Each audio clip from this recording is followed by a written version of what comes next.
strata? 5.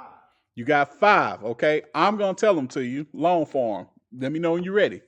Go, sir. All right, you got the stratum corneum in this order. Stratum corneum. Okay, outer layer of the epidermis. Stratum lucidum, the clear layer beneath the stratum corneum. Next, you have the stratum granulosum, stratum spinosum, and then you have the stratum germinativum. Okay. Now we're gonna talk about the dermis. Dermis has 2 layers. Do you remember the two?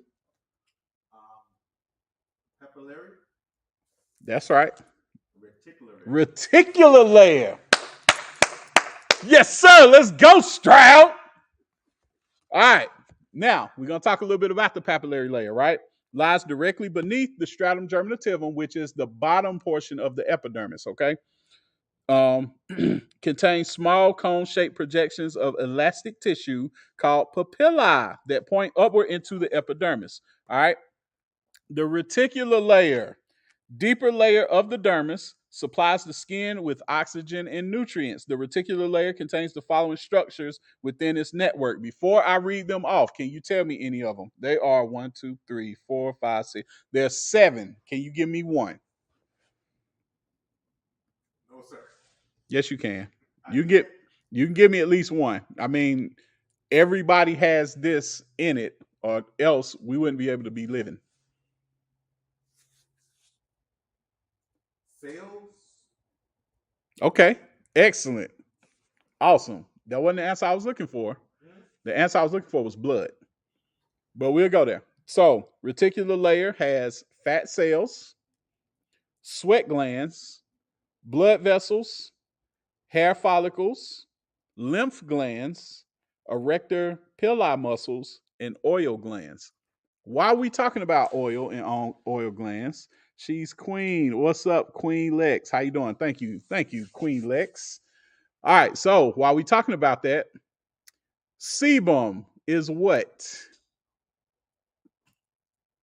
Is a oil. Yeah.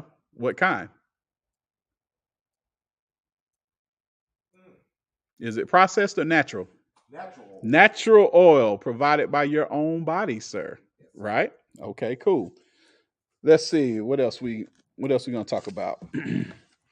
um Sweat glands. You have the pseudorypherous. Pseudorypherous glands consist of a coiled base and a tube like duct that terminates at the skin surface to form a sweat pore. Okay. Practically all parts of the body are supplied with sweat glands, although they are more numerous on the palms, soles, forehead, and armpits. Okay. This system, out of the 4 tissue systems, controls the activity of the sweat glands. What are the 4 tissue systems, sir, for the win? Pew, pew, pew. Yes, sir. Say it loud for the people. Listen, say it for the people in the front, man. Make sure they can hear you say that one. Epithelial. Pew, pew.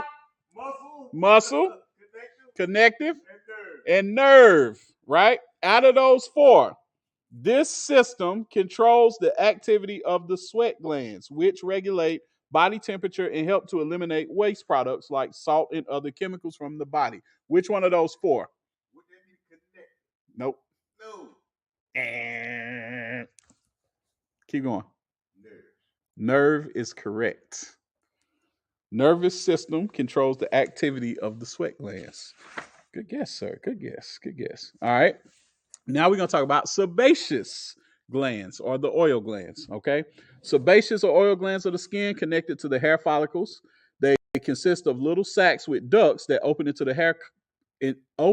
the hair follicle where they secrete sebum, which lubricates the skin and preserves the softness of the hair. With the exception of the palms and the soles, these glands are found in all parts of the body, particularly on the face and on the scalp. So, how important do we need to know about sebum? Oh, From 0 to 100. oh yeah, 100. I would say. 100. Because a lot of it pertains to the face and the scalp. Okay? You're talking about the oil glands. All right? Now, real quick, we're gonna talk about the absorption level of the skin. Although, matter of fact, let me push this back a little bit. Give me 1 second, y'all. Give me 1 second. And who on here with me? Somebody say hello. Somebody talk to me. Y'all know how we do this. Look, you know how many people be telling me later, yeah, I saw your video. I was like, it said one person was watching. And that one person usually is Betsy. So you're not Betsy. Miss Betsy, yeah. Yeah, Betsy in the building. You know I love Betsy to death. Betsy, what's happening? All right. Limited absorption occurs through the skin cells, hair follicles, sebaceous glands, and sudoriferous glands and allows for the entry of specialized drugs or chemicals into the body. For example, antiseptics. Remember those? Exactly. Antiseptics may be used to reduce the risk of skin infections or vitamin creams used to support skin repair. The amount or level of absorption that takes place is dependent upon the thickness and location of the skin on the body, the concentration of the product, and the frequency of the application. In other words, after you get your shave, sir, what's that aftershave stuff that we be using? That's right. And it got a lot to do with your skin and how it absorbs it, right? What's the stuff E love to use No, after she not. shave? Okay, what? Yeah, Yeah, it's mine. what's it called? What you call it? It's Tiger. There it is. It's Tiger. Lucky Tiger Vanishing Cream. Bam, bam, bam. Bow. Exactly. Right. Yes, sir. Okay, that's what a lot of that has to do with. Okay, absorption level of the skin. Okay, real quick, functions of the skin. You have protection, sensation, heat regulation, absorption, excretion, and secretion, which are two separate things. So let's get into those real quick. Perspiration is excreted from the skin. Water lost by perspiration carries salt and other chemicals with it. Humans perspire 1 to 2 pints on the daily. I think I'm about 3 or 4 pints, man. I get to sweating. I ain't got to do much. I can walk to that wall and back, and I'm sweating. I don't know. It is what it is. What's the word? Profusely. That's it. Killing me. Cassandra, how you doing? What's up? Happy Wednesday. Cassandra is in the building. Listen, so her tag name is Lady C be getting it, right? Okay. When I tell you she be getting it though, Yeah. she be getting it I heard that. with a capital G. Yeah. Yeah. I'll show you Cassandra's page and all the good stuff she got going on. Remember we was talking about the different avenues, avenues of making your money and all that stuff, investing. Right. Okay, she does the Airbnbs.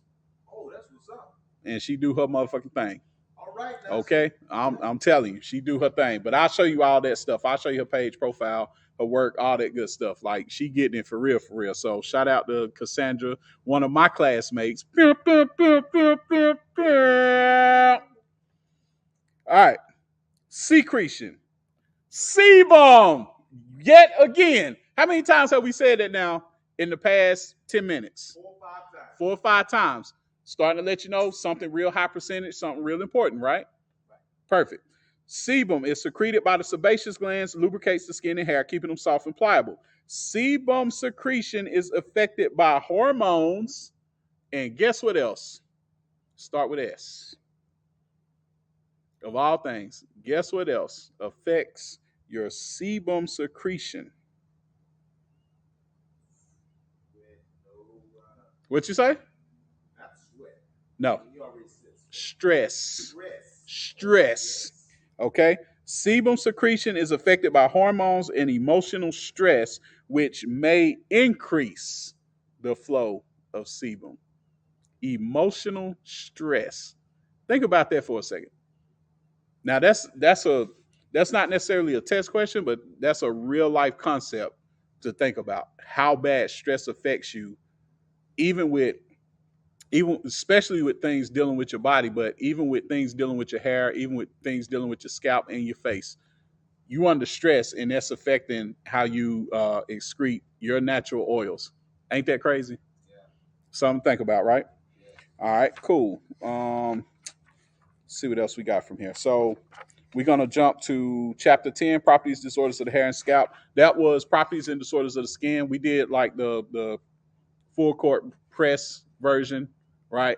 We'll go into it in detail, but we'll do that in a minute. But where were we on this one? All right.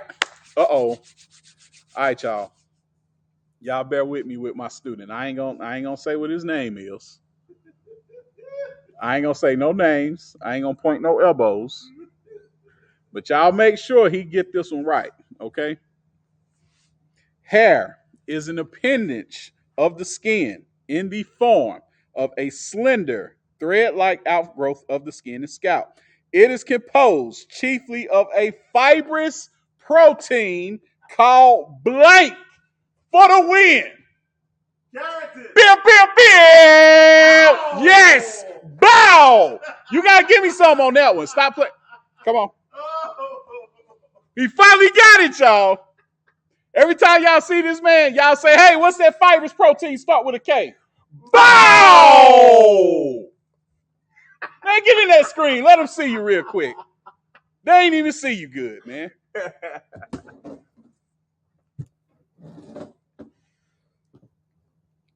What's that fibrous protein? Keratin. Bill, Bill, Bill! Do you want to tell your story about how long we had to get you straight to get that one? Well, here's a quick little story. Here's a little story that must be told. That must be told. Some things are just hard to say. And I come from a little town called Lawrence, South Carolina. Some words we just don't use down in Lawrence, South Carolina. But you know what? With the help of Mr. P here, we got there. That's it. Bow. All right. Fibrous protein called keratin, present in all horny growths, such as nails, claws, hooves, etc. Full grown human hair divided into two parts. Do you remember them? No. You got the hair root and the hair shaft. The hair root is that portion of the hair enclosed within the follicle, above or beneath the skin surface. The hair root, by the way. The root. Yeah, not the base. The hair root. Beneath the surface. Bow! Yes, sir. Okay, so when people talk about get to the root is beneath. The true hair root is underneath the skin. You see all that good stuff right there? Yes, sir. Yeah, hair root comes all the way down here. All that good stuff. Okay.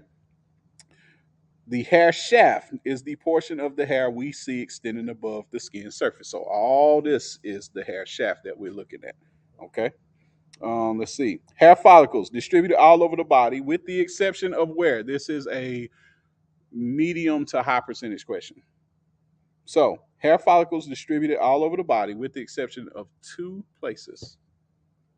That will be your hands. Where? Inside of your hands. Okay. And the bottom of your feet. That's right. Palms of the hands, soles of the feet. Come on, Stroud. Stroud getting it together. Hair bulb, club shaped structure that forms the lower part of the hair root, lowest part of the hair strand. Lower part of the hair bulb is hollow and fits over and covers the dermal papilla. I'd never say that shit right. Papilla. The dermal papilla. Why am I always trying to rhyme it with tortilla? I don't know, dude. I really do. I'm tripping, okay? I'm tripping. What's up, Diamond Edge? Bro, what's happening, man? How you been doing? How the products going? All right, but the dermal papilla is a small cone-shaped elevation at the base of the hair follicle, fits into the hair bulb.